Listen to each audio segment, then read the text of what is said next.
The driver sitting on the pole got sent to the back of the field on the very first lap of the race. And just after midnight, that exact same driver crossed the finish line in first place. And I'm not stretching the truth to sell you a thumbnail. Denny Hamlin started the Cracker Barrel 400 at Nashville, right at the front of the field. He threw it all away before the green flag had even settled. He fell to dead last, and then he turned around and won.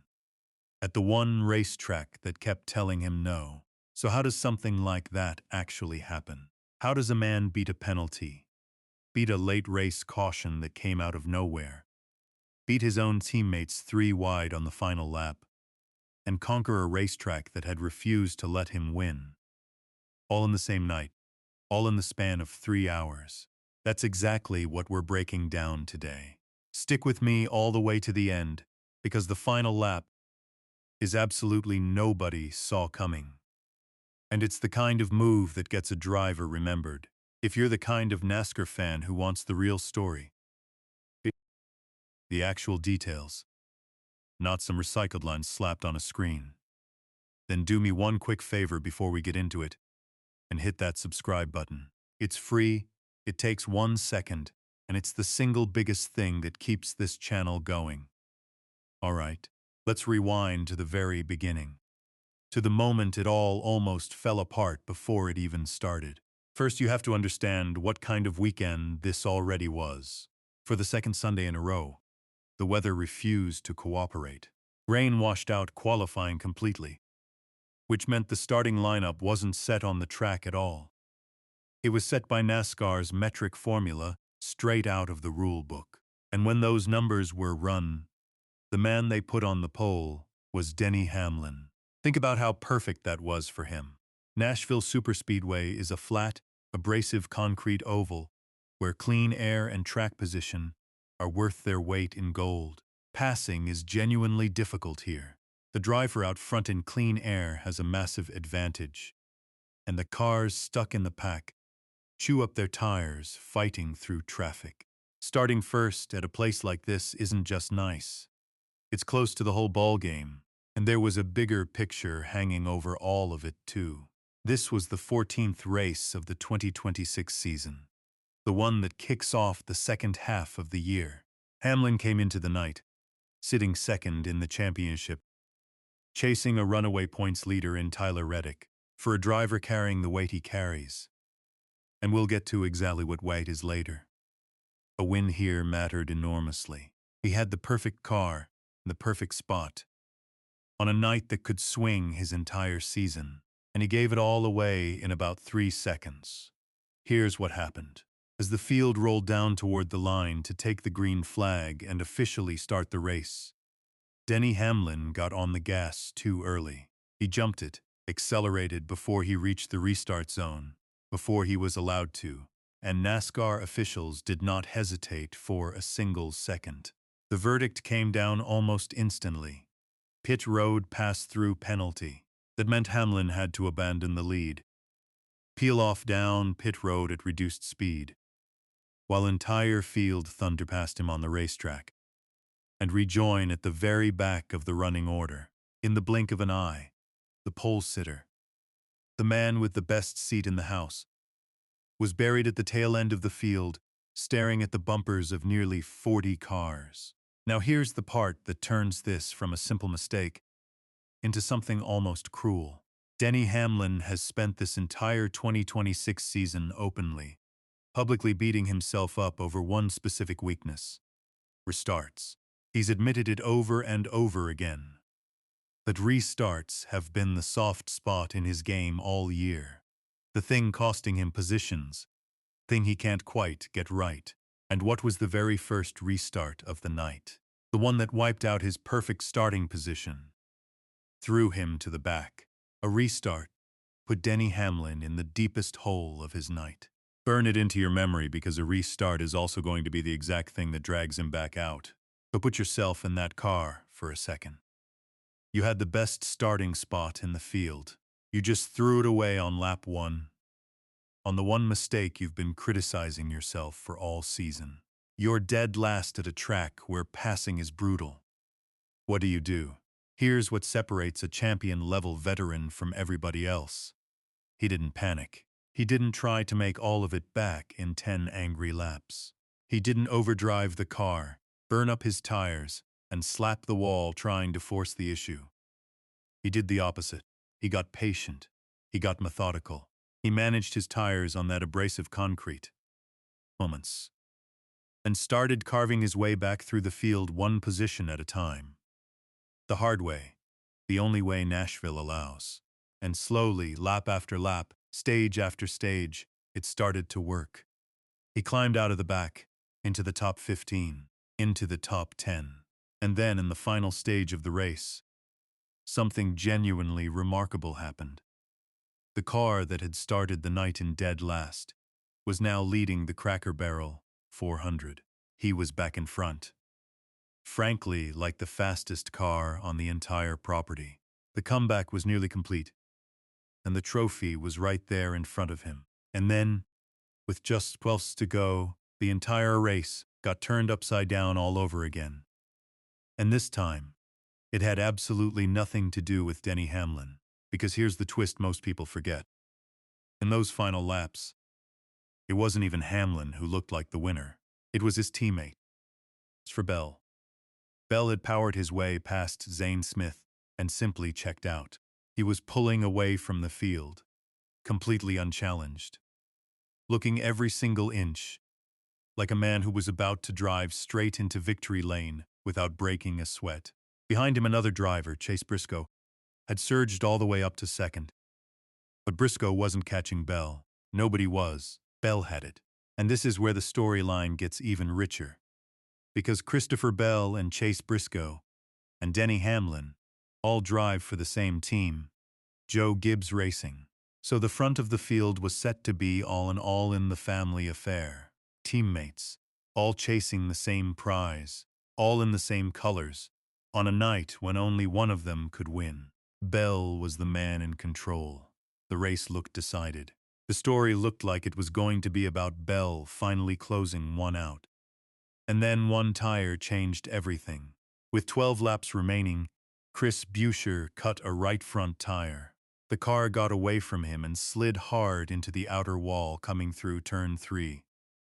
Came the caution flag, and in that single instant, everything Christopher Bell had built evaporated. That comfortable lead he'd worked so hard for, built up lap after lap, gone, erased completely. A caution flag doesn't care how far ahead you are.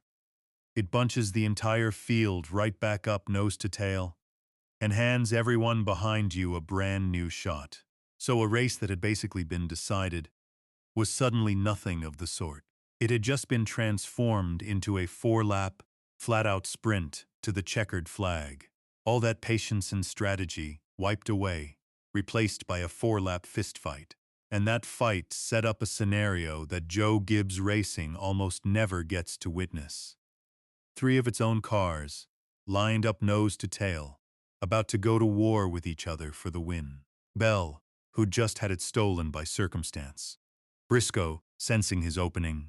And Hamlin, the man who started the day in last place, now somehow right there in the mix, staring down a restart. The exact thing that had haunted him all year. Let's set the stage for those final 4 laps. Because the details matter. On the restart, Christopher Bell lined up on the front row, alongside Chase Briscoe. Denny Hamlin lined up on the inside in third. With that win on the line. This is the precise situation that has tortured him for the entire 2026 season. The weakness, the flaw, the thing he can't get right. With 4 laps to go, and a victory hanging in the balance, the race had handed him a final exam on the one subject he keeps failing. This time, he aced it. He nailed the fire-off in the restart zone.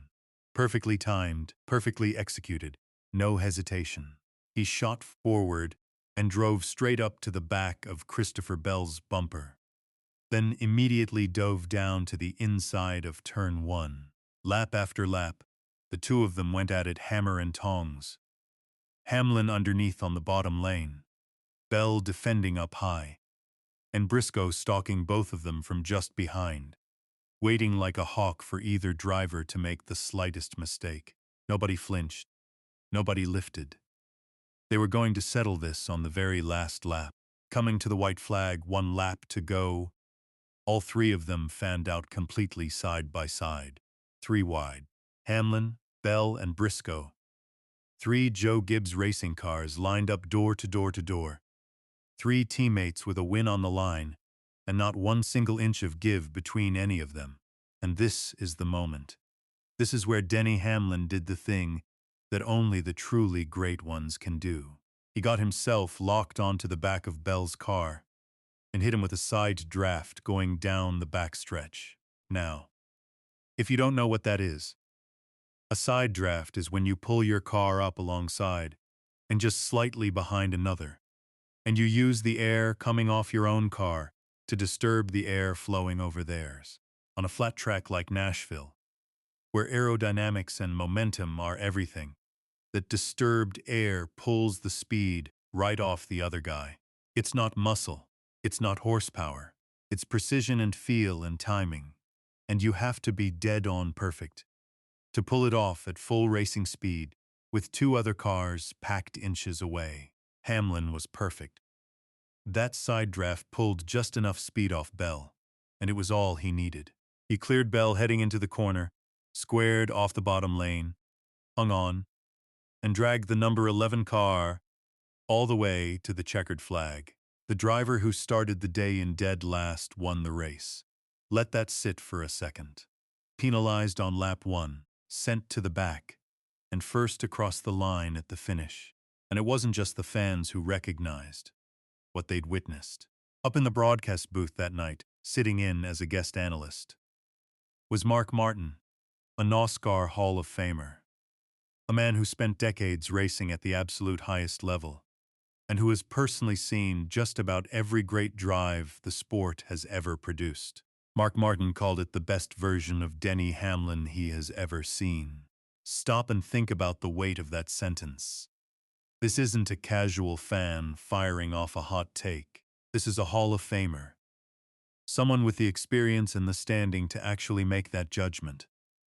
Looking at a driver with a 20-year resume and saying, this, right here tonight, this was the best I've ever seen from him.